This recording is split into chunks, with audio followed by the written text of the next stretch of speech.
Hello everyone, welcome to Jyotsna study zone. आप सभी को गुड इवनिंग। तो जैसा कि आपको पता है कि हम यूजीसी नेट जेआरएफ एग्ज़ाम जून 2024 के लिए वेरी इंपॉर्टेंट क्वेश्चंस को देख रहे हैं, जो कि प्रीवियस ईयर क्वेश्चंस हैं। इसमें हम वोकल और इंस्ट्रूमेंट के क्वेश्चंस को सॉल्व कर रहे हैं, जिसका कि हमने 3 पार्ट सॉल्व कर लिया है। आज के सेशन में हम इसका चौथा पार्ट सॉल्व करेंगे। तो चलिए हम स्टार्ट करते हैं अपने आज के सेशन को। और अगर अभी तक आप चैनल को सब्सक्राइब नहीं किए हुए हैं तो प्लीज़ चैनल को सब्सक्राइब कर लीजिए और बेल आइकन को प्रेस कर लीजिए। इसके साथ ही साथ आप मेरे टेलीग्राम चैनल पर भी जुड़ सकते हैं और मुझे इंस्टाग्राम और व्हाट्सएप चैनल पर भी फॉलो कर सकते हैं। तो चलिए फ्रेंड्स, हम स्टार्ट करते हैं अपने आज के सेशन को। तो आज के सेशन का हमारा पहला क्वेश्चन है क्वेश्चन नंबर 1। भरत ने कुतुब के कितने प्रकारों का वर्णन किया है? 3, 4, 5 या 6? इन्होंने कुतुब के कुल 3 प्रकार बताए हुए हैं।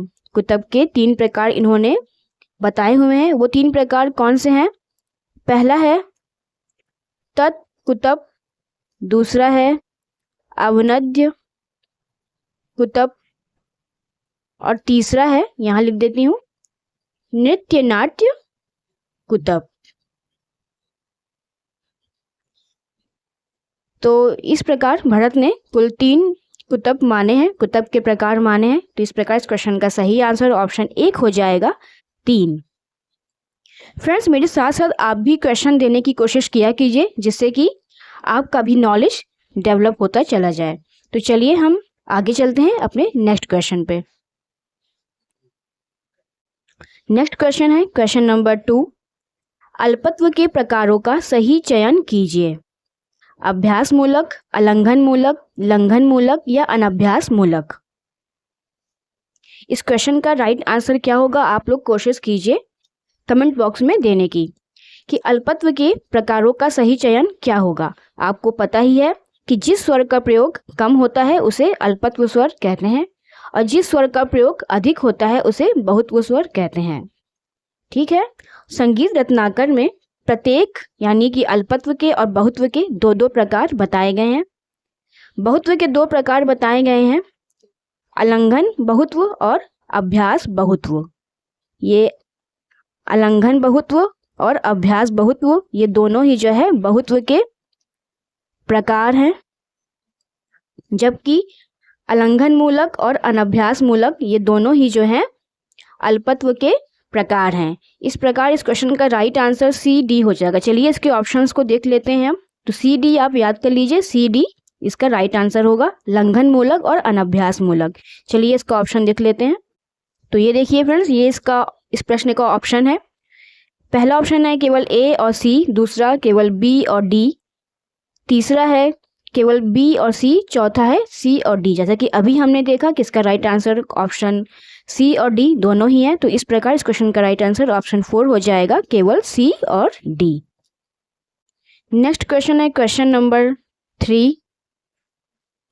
कौन सा षड्ज मध्यम संवाद नहीं है? ध, रे, ग, नी, प, स या रे, पा? इस क्वेश्चन का जो राइट आंसर होगा वो ऑप्शन 2 हो जाएगा, गानी। गानी संवाद जो है वो षड्ज मध्यम संवाद नहीं है। अगर ये षड्ज मध्यम संवाद नहीं है तो ये कौन सा संवाद है?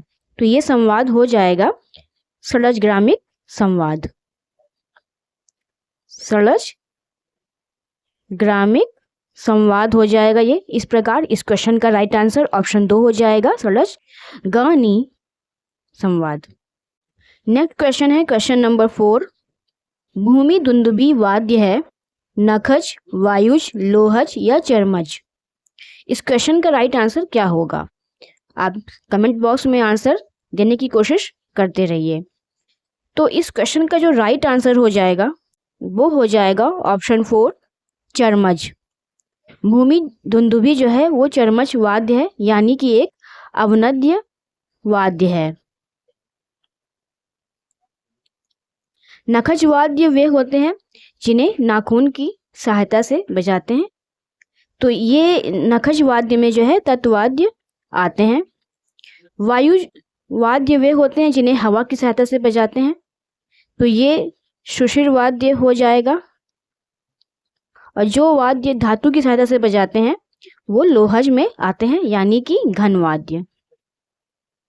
तो इस प्रकार इस क्वेश्चन का राइट आंसर ऑप्शन 4 हो जाएगा चर्मज। भूमि दुंदुभी वाद्य एक चर्मज वाद्य है। नेक्स्ट क्वेश्चन है क्वेश्चन नंबर 5। इसमें जो है सूची दी हुई है कि सूची 1 को सूची 2 से मिलान करना है। तो चलिए इसको देखिए। नखज, वायुज, चर्मज, लोहज है। इधर डफ, तारपा, सुरिंदा और श्रीमंडक हैं।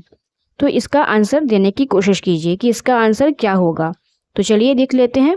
नखज, जैसा कि मैंने अभी आपको बताया कि जिनको नाखून की सहायता से बजाते हैं, नाखून से, वो नखज श्रेणी में आते हैं। नखज श्रेणी में तत्वाद्य आते हैं, तो इसको मिला देंगे सुरिंदा से। सुरिंदा एक तत्वाद्य है। वायुज, वायुज आता है सुषिर श्रेणी में, तो इसे कर देंगे तारपा। तारपा एक सुषिर श्रेणी का वाद्य है। चर्मज वाद्य है डफ, और लोहज वाद्य है श्री मंडक। तो चलिए हम ऑप्शन में देख लेते हैं कि 3 2 1 4 कहाँ पे है। याद रखिएगा 3 2 1 4। तो चलिए इसका ऑप्शन देख लेते हैं। तो ये देखिए, ये रहा इसका ऑप्शन। तो इसमें हमें देखना है 3 2 1 4, यही इसका राइट आंसर है। 3 2 1 4 इस क्वेश्चन का राइट आंसर हो जाएगा option 2। Next question, question number 6। निम्न में से किसका गत से संबंध नहीं है? तबला, सितार, कथक या कथकली। इस क्वेश्चन का राइट आंसर हो जाएगा ऑप्शन 4 कथकली। तबला का, सितार का, कथक का तो संबंध गत से होता है, लेकिन कथकली का संबंध गत से नहीं होता। इस प्रकार इस क्वेश्चन का राइट आंसर ऑप्शन 4 हो जाएगा। नेक्स्ट क्वेश्चन है क्वेश्चन नंबर 7। नाद के कितने भेद माने गए हैं? 5, 8, 6 या 3। इस क्वेश्चन का राइट आंसर हो जाएगा ऑप्शन 1। नाद के 5 भेद माने गए हैं। वो 5 भेद कौन कौन से हैं? तो पहला है ध्वनि का आवर्तन। मैं यहाँ लिख देती हूँ, ध्वनि का आवर्तन।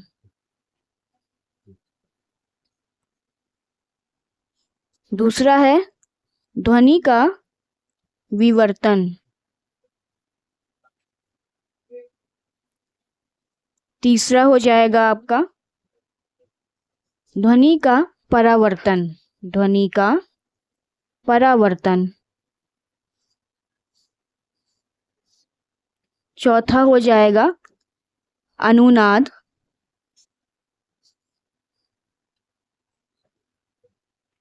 और पांचवा हो जाएगा, यहाँ लिख देती हूँ, प्रतिध्वनि। प्रतिध्वनि। इस तरह से इस क्वेश्चन का राइट आंसर हो जाएगा ऑप्शन 1 5। नेक्स्ट क्वेश्चन है क्वेश्चन नंबर 8। मांड किस प्रदेश का लोक गीत है? इसका आंसर तो आप सभी को पता होगा कि मांड जो है वो राजस्थान का लोकगीत है। इस प्रकार इस क्वेश्चन का राइट आंसर ऑप्शन 4 हो जाएगा। Next question, question number 9। भरतकृत नाट्य शास्त्र में निम्नलिखित में से कौन सा रस अनुपस्थित है? अद्भुत रस, विभत्स रस, रौद्र रस या शांत रस। भरत जी ने कुल 8 रस माने हैं, जिसमें कि इन्होंने शांत रस को अनुपस्थित किया हुआ है। इस प्रकार इस क्वेश्चन का राइट आंसर ऑप्शन 4 हो जाएगा, शांत रस। क्वेश्चन नंबर 10 है 72 मेल पद्धति में 9वां चक्र का नाम क्या है? ब्रह्म, रुद्र, दिशि या आदित्य। इस क्वेश्चन का राइट आंसर हो जाएगा ऑप्शन 1 ब्रह्मचक्र। ब्रह्मचक्र यानी कि यहाँ पर जो है बताया गया है ग्रहों को ब्रह्मचक्रम कहा जाता है, ग्रहों को। तो ग्रह कितने होते हैं? 9 होते हैं। तो इस प्रकार 9वां चक्र जो होता है वो ब्रह्मचक्रम कहलाता है। वहीं अगर रुद्र चक्रम की बात करें तो ये जो है 11वां चक्र होता है। दिशि जो होता है वो 10वां चक्र होता है, और आदित्य जो होता है वो 12वां चक्र होता है। इस प्रकार इस क्वेश्चन का राइट आंसर ऑप्शन 1 हो जाएगा, ब्रह्म। नेक्स्ट क्वेश्चन है क्वेश्चन नंबर 11। निम्न में से विषम युग्म को चुनिए। रति श्रृंगार, हास्य हास्य, हास हास्य, शोक, करुण, भय, जुगुप्सा। इस क्वेश्चन का राइट आंसर क्या होगा? श्रृंगार का स्थायी भाव रति होता है, हास्य रस का स्थायी भाव हास होता है, करुण रस का स्थायी भाव शोक होता है, लेकिन जुगुप्सा का स्थायी भाव भय नहीं होता। इस प्रकार इस क्वेश्चन का राइट आंसर ऑप्शन 4 हो जाएगा, भय और जुगुप्सा। आप मुझे कमेंट बॉक्स में बताइए कि जुगुप्सा का स्थायी भाव क्या होता है। नेक्स्ट क्वेश्चन है क्वेश्चन नंबर 12। संगीत रत्नाकर में उत्तम वाग्यकार के कितने लक्षण बताए गए हैं? 21, 22, 28 या 33? संगीत रत्नाकर में उत्तम वाग्यकार के कुल 28 लक्षण बताए गए हैं। इस प्रकार इस क्वेश्चन का राइट आंसर ऑप्शन 3 हो जाएगा, 28। 21 जो है हमारी मूर्छना होती है, 21 मूर्छना होती है, 22 श्रुतियां होती हैं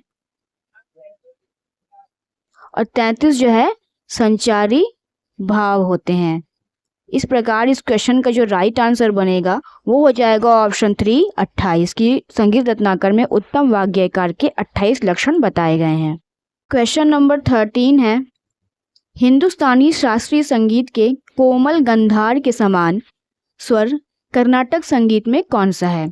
यानी हिंदुस्तानी शास्त्रीय संगीत में जो हमारा कोमल गंधार है उसे कर्नाटक संगीत में किस नाम से जाना जाता है?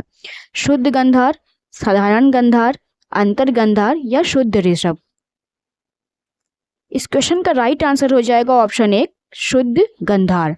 हिंदुस्तानी शास्त्रीय संगीत के कोमल गंधार को कर्नाटक संगीत में शुद्ध गंधार कहा जाता है। इस क्वेश्चन का राइट आंसर ऑप्शन 1 हो जाएगा। Next question, question number 14। इसमें से आपको भिन्न का चुनाव करना है, चूज द ऑड वन। ग्रह, अंश, न्यास या आवर्तन? तो ग्रह, अंश और न्यास ये तीनों ही जो हैं वो हैं जाति के 10 लक्षण के अंतर्गत ये लोग आते हैं। जाति के लक्षण के अंतर्गत ये तीनों ही आते हैं, लेकिन ये आवर्तन नहीं आता। इस प्रकार आवर्तन भिन्न है। इस क्वेश्चन का राइट आंसर ऑप्शन 4 हो जाएगा, आवर्तन। नेक्स्ट क्वेश्चन है क्वेश्चन नंबर 14। पंडित नंदीकेश्वर द्वारा लिखित ग्रंथ है भरत भाष्यम, अभिनव दर्पण, नर्तन निर्णय, रस कौमुदी या भरत तांडव? इस क्वेश्चन का राइट आंसर क्या होगा? चलिए मैं आपको इसका ऑप्शन भी दिखा देती हूँ। आचार्य नंदीकेश्वर द्वारा लिखा गया जो ग्रंथ है वो है अभिनव दर्पण और भरत तांडव। ये दोनों ही जो ग्रंथ हैं ये आचार्य नंदीकेश्वर जी के द्वारा लिखा गया है। तो ऑप्शन बी और ई इसका राइट आंसर हो जाएगा। तो आप देख सकते हैं ऑप्शन में, इसमें ऑप्शन बी ई नहीं है, इसमें नहीं है, इसमें नहीं है, एक ही ऑप्शन में ऑप्शन बी और ई है। तो यही इसका राइट आंसर हो जाएगा कि आचार्य नंदीकेश्वर ने अभिनव दर्पण और भरत तांडव ग्रंथ लिखा हुआ है। इसके अलावा रस कौमुदी की रचना जो है श्रीकंठ जी ने की है, श्रीकंठ जी ने। नर्तन निर्णय के लेखक जो है पुंडरीक विट्ठल जी हैं, पुंडरीक विट्ठल जी हैं। अब आपको मुझे कमेंट बॉक्स में बताना है कि भरत भाष्यम के लेखक कौन है। फ्रेंड्स, ये क्वेश्चंस मैं जानबूझ के आप लोगों से पूछ रही हूँ जिससे कि आप लोग पढ़ाई को लेके एक्टिव रहें और अपना 100% दें। ऐसे ही नहीं, मैंने जितने भी क्वेश्चंस पूछे हैं अभी तक आप लोगों ने उसके कोई भी आंसर्स नहीं दिए हैं। तो जो पढ़ाई करेगा उसी को फल मिलेगा। अगर आप लोग इसको जानने की इच्छा नहीं रखते तो फिर मेरा भी कोई फ़ायदा नहीं है आप लोगों के लिए इतनी मेहनत करना। तो दोस्तों, आप समझ रहे हैं कि मैं क्या कहना चाहती हूँ। मेरा कहना आपकी भलाई के लिए ही है। तो आप लोग कोशिश कीजिएगा कि इस वीडियो में मैंने आपसे जितने भी क्वेश्चंस पूछे हैं उसको आप लोग कहीं से भी ढूंढ के अपने गुरुजनों से पूछ के उसका आंसर देने की कोशिश कीजिएगा। इससे आपका ही नॉलेज डेवलप होगा। तो आप लोग को बताना है कि भरत भाष्यम के लेखक कौन है। चलिए हम नेक्स्ट क्वेश्चन पे चलते हैं। नेक्स्ट क्वेश्चन, क्वेश्चन नंबर 15, जो कि आज का लास्ट क्वेश्चन है कि धमार सादरा ताल के रचनाकार कौन है? पंडित पन्नालाल उपाध्याय, पंडित राम शंकर पागलदास, राजा छत्रपति सिंह या पंडित रामाशीष पाठक? इस क्वेश्चन का राइट आंसर क्या होगा? धमार सादरा ताल, ये धमार ताल की बात नहीं हो रही है। धमार ताल तो 14 मात्रा की ताल होती है, लेकिन यहाँ पूछ रहा है धमार सादरा ताल। धमार सादरा ताल जो होती है वो 24 मात्रे की ताल होती है। ठीक है, धमार सातरा ताल 24 मात्रे की ताल होती है और इस ताल के रचनाकार जी जो है वो है राजा छत्रपति सिंह। इस प्रकार इस क्वेश्चन का राइट आंसर हो जाएगा ऑप्शन 3, राजा छत्रपति सिंह। तो दोस्तों, इस तरह से हमने आज के सेशन में कुल 15 क्वेश्चंस को देखा और उसके साथ ही साथ हम अन्य क्वेश्चंस को भी कवर करते गए। तो फ्रेंड्स, आपको ये क्लास कैसी लगी कमेंट में ज़रूर बताइएगा और वीडियो को लाइक कीजिएगा और चैनल को सब्सक्राइब करके बेल आइकन को ज़रूर से प्रेस कर दीजिएगा। इसके साथ ही साथ आप मेरे टेलीग्राम चैनल, व्हाट्सएप चैनल और इंस्टाग्राम चैनल पर भी मुझे फॉलो कर सकते हैं। और अगर अभी तक आपने इस क्लास को शेयर नहीं किया है तो प्लीज़ इसे शेयर कीजिए अपने दोस्तों तक, ताकि उन्हें भी इस क्लास का बेनिफिट मिल सके। तो चलिए फ्रेंड्स, हम मिलते हैं नेक्स्ट वीडियो में कुछ और क्वेश्चंस के साथ। तब तक के लिए आप अपनी पढ़ाई को कंटिन्यू करते रहिए और प्रैक्टिस करते रहिए। Thank you.